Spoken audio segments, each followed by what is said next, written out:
Yes. Ah,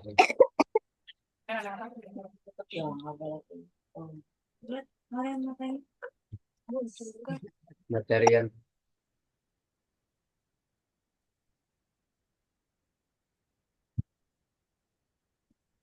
itu belum. Udah ya. Assalamualaikum warahmatullahi wabarakatuh. Innalhamdalillah nahmaduhu wa ini juga sih mengambil materinya. Ini di sini titik tiga ini kayaknya titik tiga. Hah? Mirip ada. Titik tiga tuh. Ini kalau sih misтерnya. Hah? Apa sih misтерnya? Klik, klik, klik. Nah, yes. Klik. Ya, share screen. Atas. Itu gitu share. Tunjuk atas, atas. Ini. Atas, paling atas. Enggak. Oh gitu ya. Atas sedikit. Nah, turun dulu. Ayo jangan urut dari bawah, dari sini coba geser. Ah, hilang. Ini hilang. Nah, atas. Mana atas ini? Hilang. Dari atas. Dari atas. Nah. Nah lagi. Itu bawah tuh. Itu kan tidak tuh dia. Tuh kayak hijau kayak. Ini. Ya.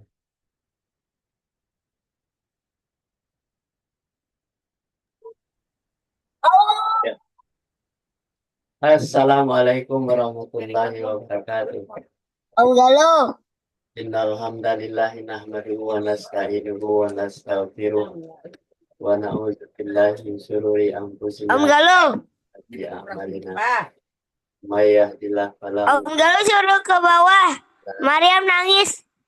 asyhadu an la ilaha illallah wahdahu la syarika lah wa asyhadu anna Muhammadan abduhu wa rasuluh. Sallallahu ta'ala bi-Qur'anil Karim. A'udzu billahi minasyaitonir rajim. Bismillahirrahmanirrahim. Ya ayyuhalladzina amanu taqullaha wa la tamuntunna nafsun ma qaddamat ligat wa taqullaha innallaha khabirun bima ta'malun. Sadaqallahu Alhamdulillah kita ucapkan kehadirat Allah Subhanahu wa taala. Kami hari ini diberikan nikmat sehat, nikmat iman, nikmat Islam, sehingga kita lalu mempelajari ayat Allah yang diajarkan oleh Rasulullah SAW kepada kaum. Mudah-mudahan kita adalah menjadi pewaris dari Nabi Muhammad SAW. Dan pada Nabi besar Muhammad SAW kita tidak lupa mengirimkan salawat dan salam. Beliau dengan perjuangannya, dengan pengorbanannya, baik materi maupun apapun yang dilakukannya dalam kehidupannya sampai akhir hayat.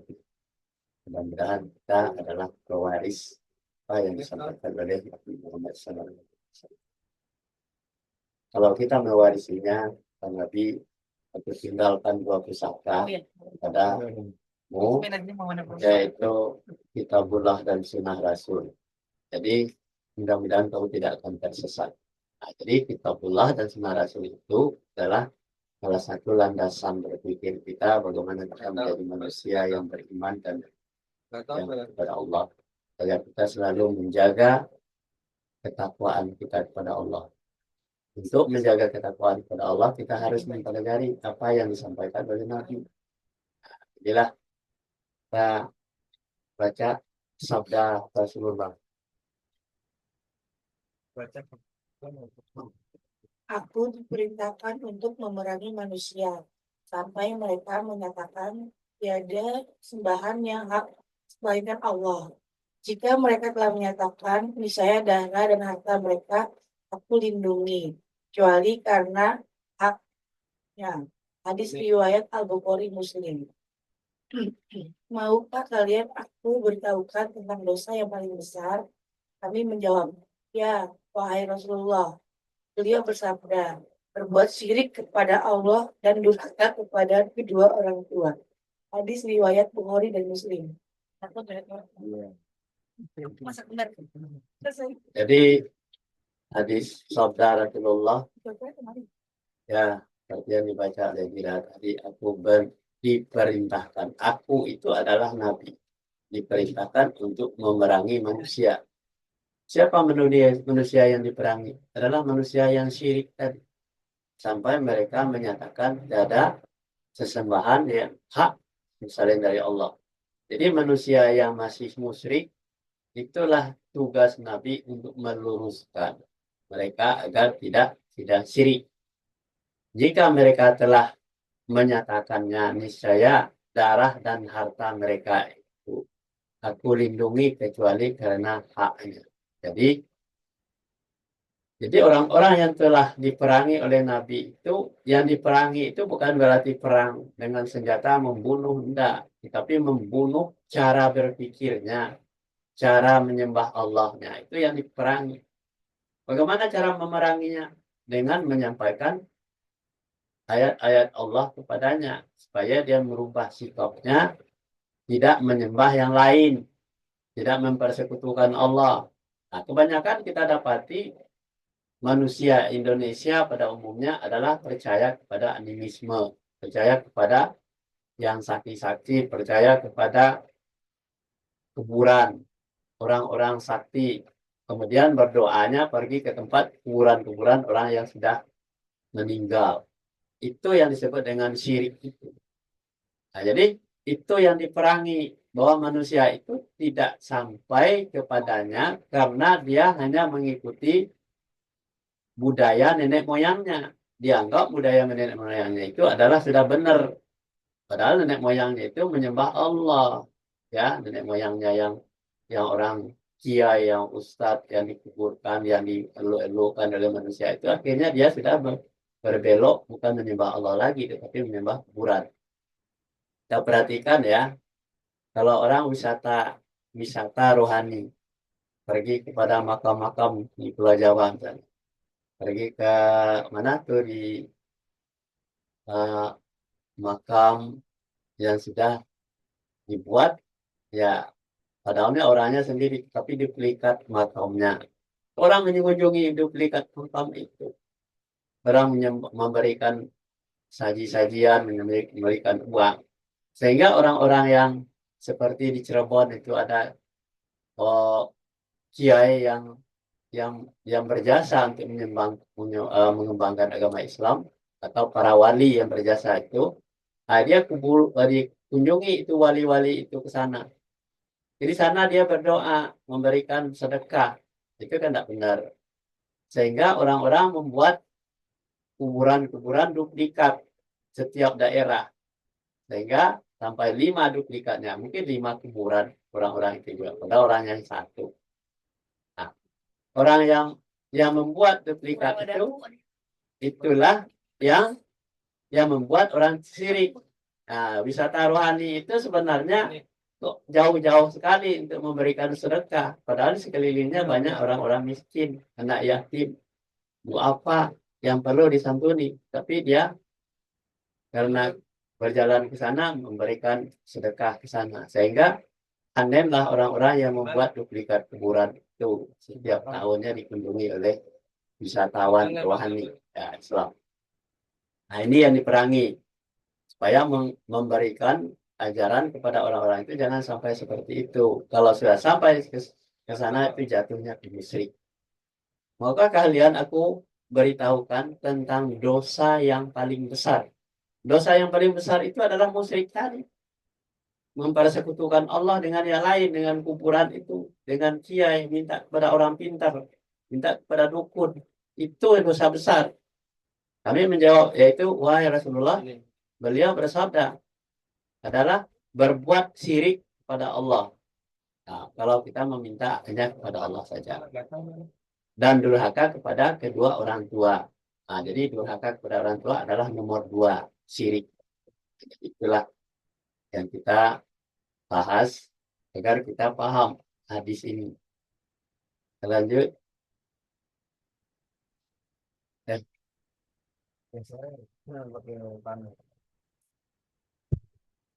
Ya, silakan. Coba baca, nenek. Syirik adalah suatu kekurangan dan aib yang Allah SWT menentukan dari keduanya. Karena itu barang siapa yang berbuat syirik kepada Allah, berarti dia menetapkan untuk Allah apa yang dia disucikan diri daripadanya, dan ini adalah puncak pengembangan, pembangkangan, kesombongan dan permusuhan kepada Allah. Jadi definisi syirik itu adalah suatu kekurangan Mengganggu. dan aib Ini kau. Allah Subhanahu wa Ta'ala mensucikan dari keduanya, ya kan? Yaitu suatu kekurangan dan aib, ya kan? Itu syirik itu yang Allah Subhanahu wa Ta'ala mensucikan dari keduanya, supaya jangan berbuat apa aib itu, jangan sampai ada tercium terlihat oleh Allah dalam hatinya. Aib itu kan sesuatu yang tidak kelihatan.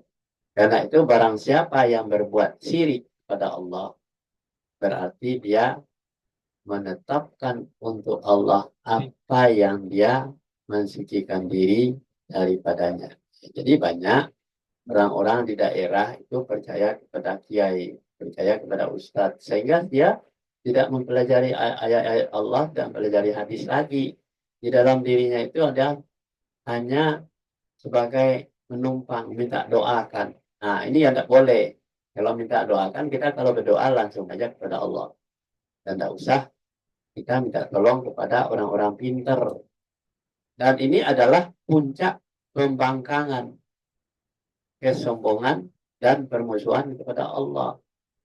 Jadi kalau kita sudah tidak berdaya lagi, yang berdaya itu adalah ustadznya atau kiainya, berarti kita sudah termasuk membangkang, tidak mau belajar, tidak mau memperbaiki diri, dan tidak mau merubah kebiasaan kita. Nah, itu adalah termasuk musuh Allah. Lanjut. Hanan baca Hanan. Hanan Baca Hanan cepetan. Hanan.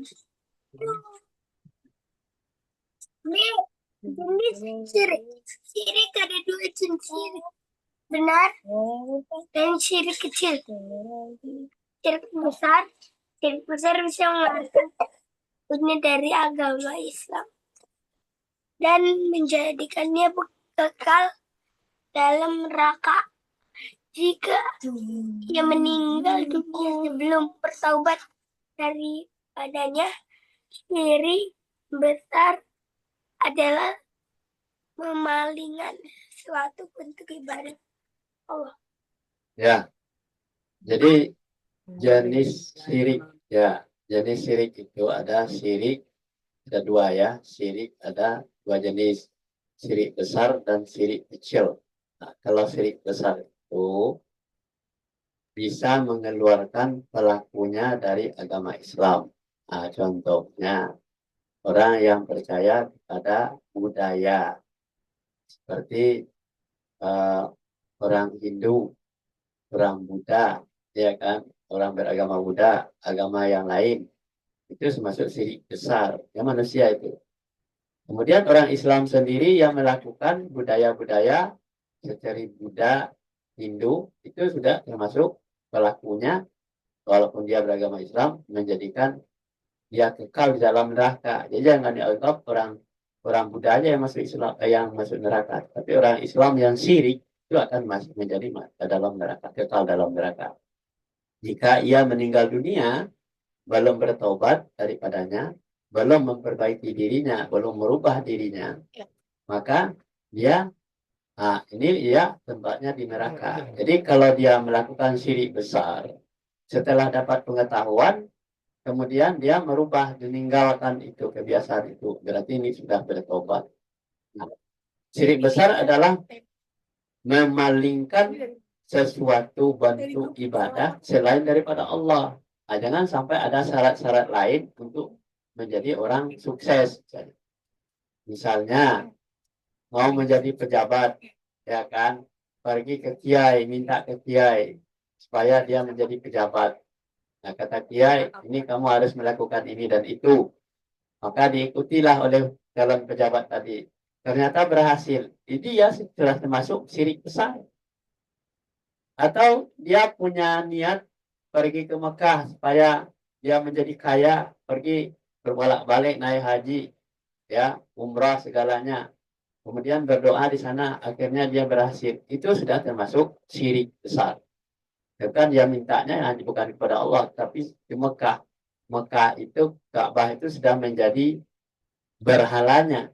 Jadi berhalanya itu sudah menjadi, walaupun Ka'bah itu adalah tempat yang suci, tetapi tidak bisa menjadi berhala bagi orang-orang yang punya niat yang salah tadi. Lanjut. Misha mau baca Islam. Berdoa selain Allah. Berdoa selain Allah.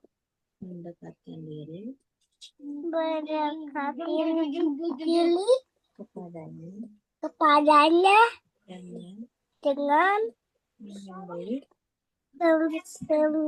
memberi kurban kurban dan nazar dan nazar untuk tentu selain selain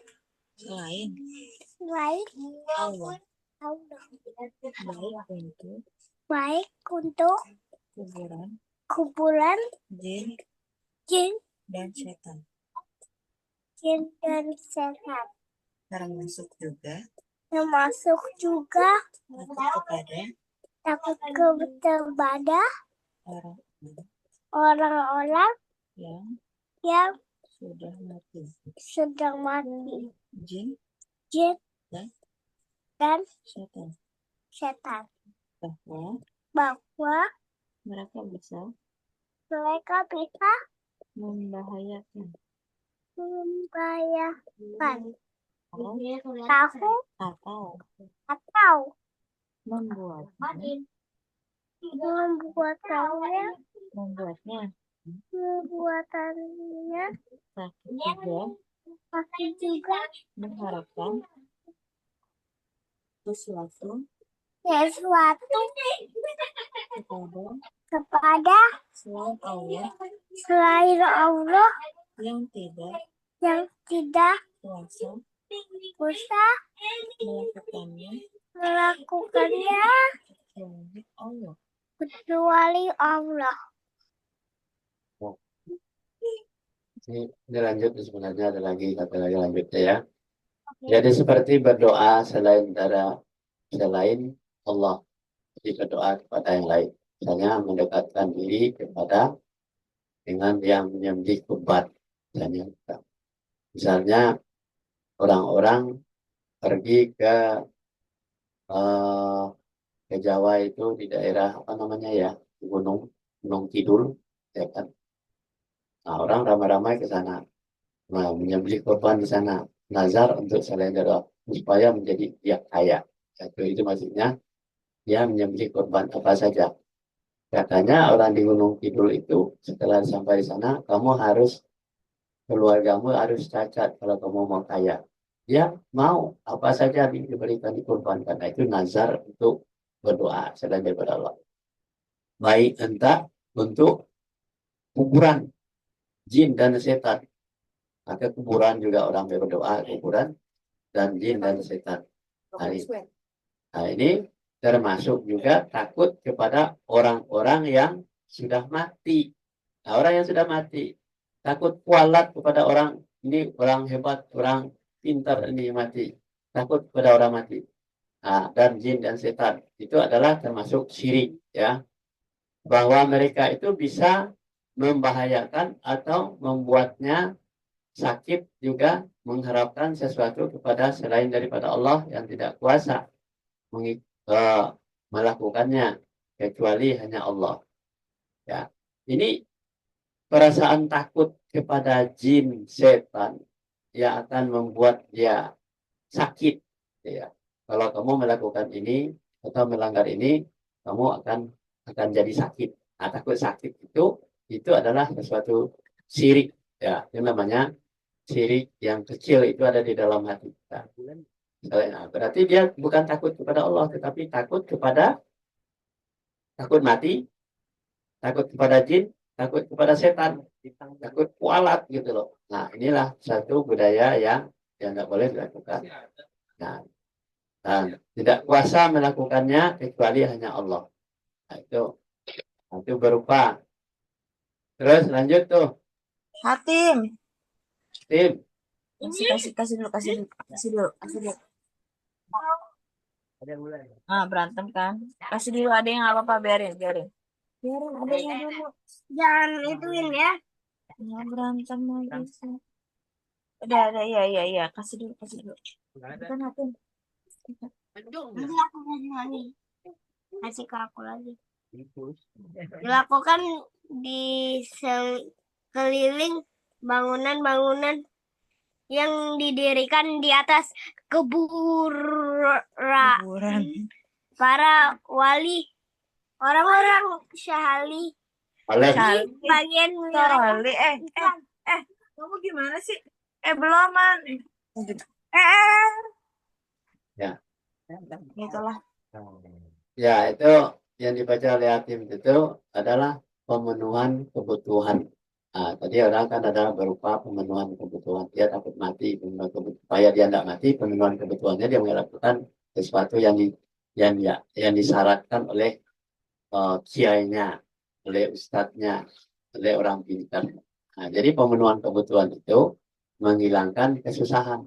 Kamu selama susah, supaya berobat atau sembuh harus melakukan ini, harus memotong ini, harus uh, membawa ini dan itu. Itu sudah termasuk syirik. Padahal itu tidak ada apa-apanya.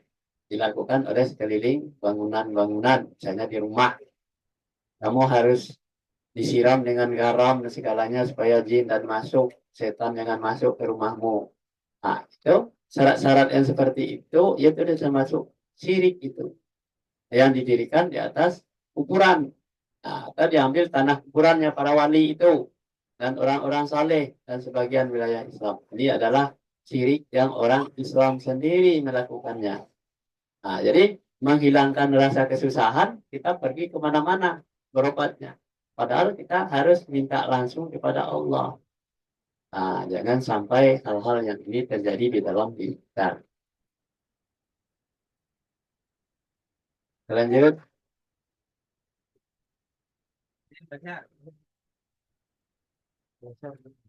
Hah? Benar.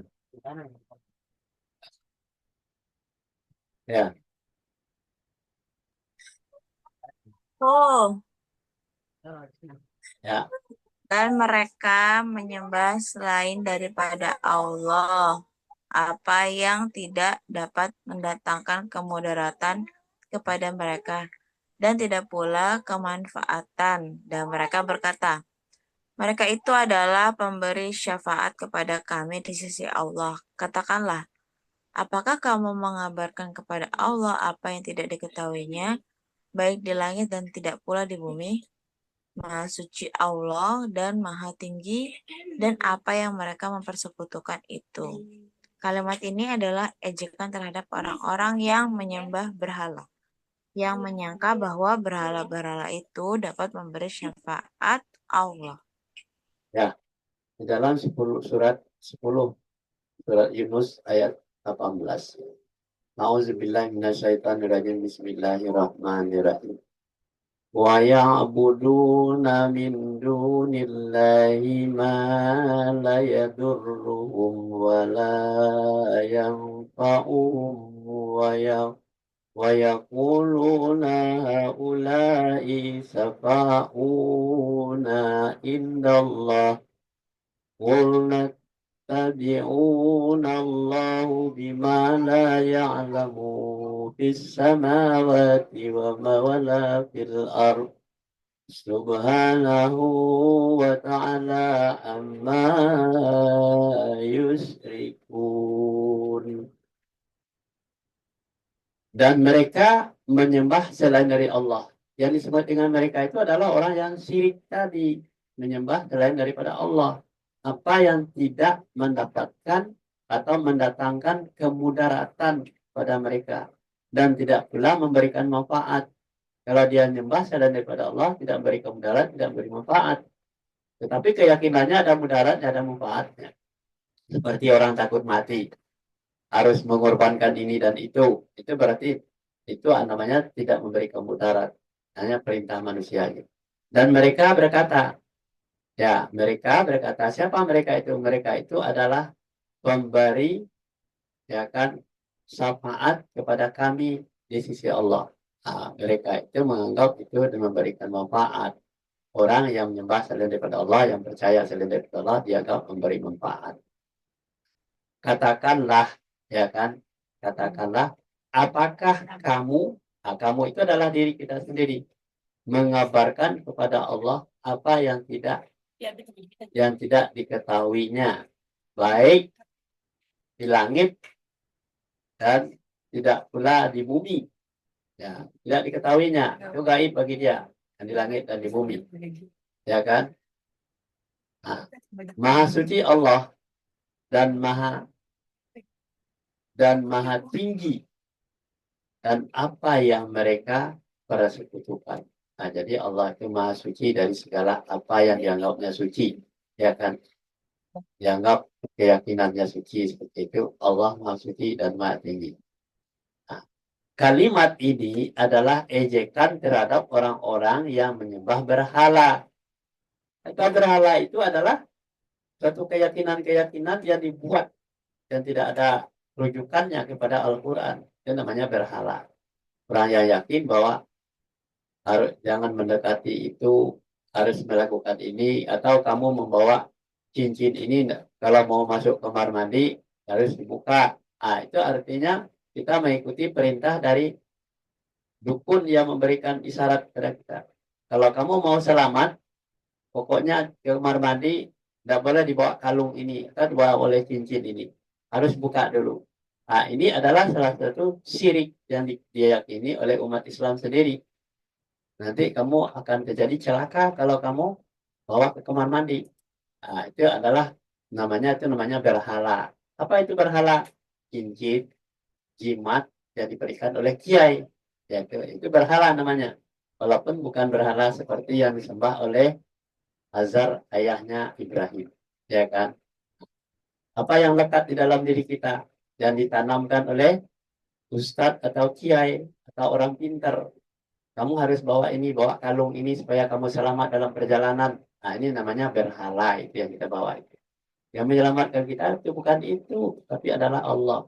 Ya kan? Nah, dapat memberikan syafaat Allah. Ya, berhala-berhala itu tidak dapat mendapatkan syafaat. Kalau menurut keyakinan. Lanjut.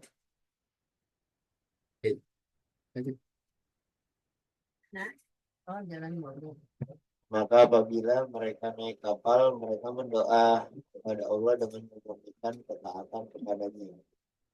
Maka tatkala Allah menyelamatkan mereka sampai ke darat, tiba-tiba mereka kembali mempersekutukan Allah. Ya, di dalam surat 29 ayat 65, A'udzubillahi minasyaitonirrajim, bismillahirrahmanirrahim. Ya, Fa'iza rakbu fil fulki da'awallahu mukhlisina lahuddin. Falamma najjahum ilal barri idza hum yusrikun.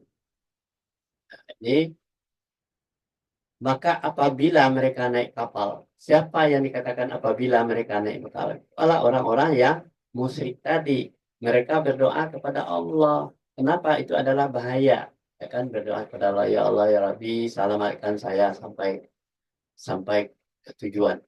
Nah, dengan berdoa kepada Allah, dengan memurnikan ketaatan kepadanya, dia berdoa kepada Allah langsung. Taat ya. Maka tatkala Allah itu menyelamatkan mereka sampai ke darat, tiba-tiba mereka kembali lagi mempersekutukan Allah. Nah, inilah yang terjadi di dalam umat-umat manusia. Makanya diingatkan, kalau kita berdoa itu selalu selamat, jangan kembali lagi kepada mempersekutukan Allah. Itu maksudnya. Harus istiqomah kalau berdoa kepada Allah, ya berdoanya kepada Allah. Sampai di budaya kebiasaan kita, kita jangan kembali lagi ke sana. Itu maksudnya. Ya, kita lanjut. Terus, halo. Barang siapa yang menghendaki kehidupan dunia dan perhiasannya, niscaya kami berikan kepada mereka balasan pekerjaan mereka di dunia dengan sempurna, dan mereka di dunia itu tidak akan dirugikan. Maksudnya dengan memurnikan ketaatan semata-mata kepada Allah.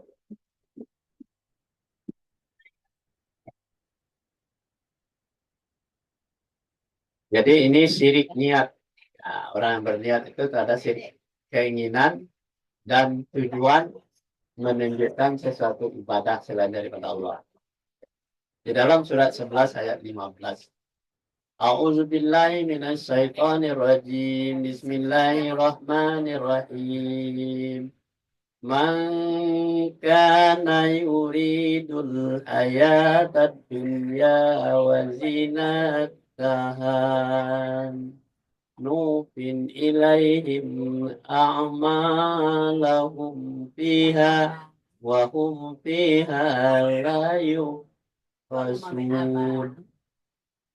Barang siapa yang menghendaki kehidupan di dunia, ini dalam niatnya dia ingin hidup di dunia dengan perhiasannya, ya, niscaya kami akan berikan kepada mereka balasan pekerjaan mereka di dunia dengan sempurna, dan mereka di dunia tidak akan dirugikan. Nah, jadi kalau siapa yang ingin hidup di dunia, diberikan oleh Allah dengan sempurna, tidak dirugikan.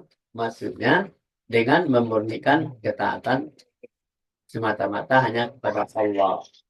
Nah, jadi jangan khawatir di dalam hidup ini, di dunia itu jangan kita harus taat kepada Allah, jangan takut miskin.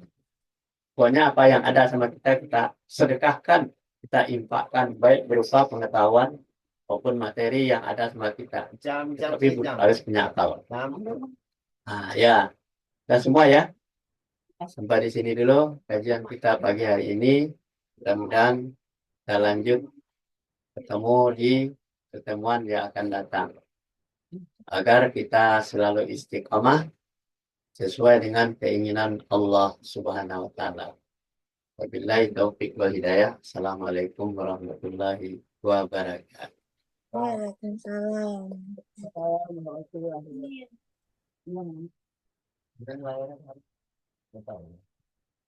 Siapa yang mau diajak ke depan ke mana? Kita ke mana? Ingat ya, Antam. mematikan. Antam ya. Ya apa